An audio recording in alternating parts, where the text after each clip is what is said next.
কামরুল, ঘূর্ণিঝড় ফিনজালের বর্তমান অবস্থান নিয়ে আবহাওয়া অফিসের কর্মকর্তারা কি জানিয়েছেন? এছাড়া ঘূর্ণিঝড়ের প্রভাব সেখানে কি দেখছেন? এই মুহূর্তে রোদ আবহাওয়া এবং আকাশ একেবারে পরিষ্কার রয়েছে। নদ নদী স্বাভাবিক, সাগরও উত্তাল হয়নি এখন পর্যন্ত। এবং আবহাওয়া অফিস যে তথ্য জানিয়েছে যে এটি দুপুর নাগাদ আসলে ভারতের তামিলনাড়ু অতিক্রম করার কথা ছিল, কিন্তু পরবর্তী সর্বশেষ যে বুলেটিন সেটিতে বলা হয়েছে উত্তর তামিলনাড়ু আজ সন্ধ্যা নাগাদ এই ঘূর্ণিঝড়টি অতিক্রম করতে পারে। আর এই মুহূর্তের আবহাওয়া পরিস্থিতি একটু ক্যামেরা পার্সনের মাধ্যমে আপনাকে দেখাই। আমি আগমুক্ত নদীর তীরে রয়েছি। একেবারে কিন্তু নদীর অবস্থা স্বাভাবিক এবং আকাশ পরিষ্কার রয়েছে, রৌদ্রোজ্জ্বল অবস্থায়। সাগরে থেকে ফিরে আসা জেলেদের সঙ্গে কথা বলেছি, তারা বলছেন যে সাগরের অবস্থাও কিন্তু স্বাভাবিক, সাগর এখনো কোনো রকম উত্তাল হয়ে ওঠেনি। তবে পটুয়াখালী আবহাওয়া অফিসের ভারপ্রাপ্ত কর্মকর্তা আখতার জাহানের সঙ্গে আমার কথা হয়েছে।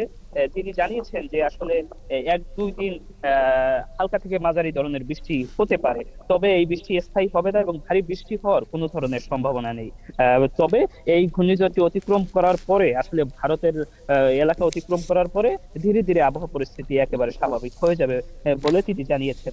পাশাপাশি যুক্ত করতে চাই যে আপনি জানেন যে যে কোনো ঘূর্ণিঝড় হলে এই অঞ্চলের আসলে কৃষি এবং মৎস্য খাতের ক্ষতি হয়। তো এই ঘূর্ণিঝড়টি সৃষ্টি হওয়ার পর থেকে কৃষকরা কিছুটা সংখ্যার মধ্যে ছিল, তবে কিছুক্ষণ আগে আবহাওয়া অফিসের সঙ্গে কথার পরে আসলে নিশ্চিত হওয়া গেছে যে আসলে এই এই এই ঘূর্ণিঝড়ের প্রভাবে হালকা থেকে মাঝারি ধরনের বৃষ্টি ঝড়ার 1-2 দিনের মধ্যে সম্ভাবনা আছে।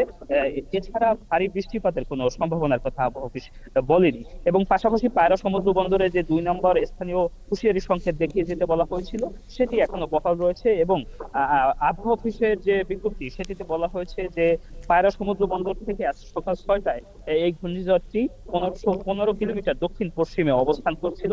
এটি সর্বশেষ যে বিজ্ঞপ্তি তাতে বলা হয়েছে এটি আজ সন্ধ্যা নাগাদ ভারতের উত্তর তামিলনাড়ু এবং পুদুচেরি এলাকা অতিক্রম করতে পারে এবং এর পরে আসলে এটি ধীরে ধীরে দুর্বল হয়ে যাবে, এমনটি কিন্তু আবহাওয়া অফিসের পক্ষ থেকে বলা হয়েছে। এবং রাঙ্গামালির এই মুহূর্তে সার্বিক পরিস্থিতি যদি আমি বলি, আবহাওয়া পরিস্থিতি এখন পর্যন্ত স্বাভাবিক আছে। ঘূর্ণিঝড়ের কোনো ধরনের প্রভাব আসলে এখন পর্যন্ত কামরুল হাসান, আপনি খবর রাখতে থাকুন, আমাদের সঙ্গেই থাকবেন। ঘূর্ণিঝড় ফিনজালের সর্বশেষ অবস্থান ও প্রভাব নিয়ে কথা বলতে পটুয়াখালী রাঙ্গামালি থেকে কামরুল হাসান যুক্ত ছিলেন।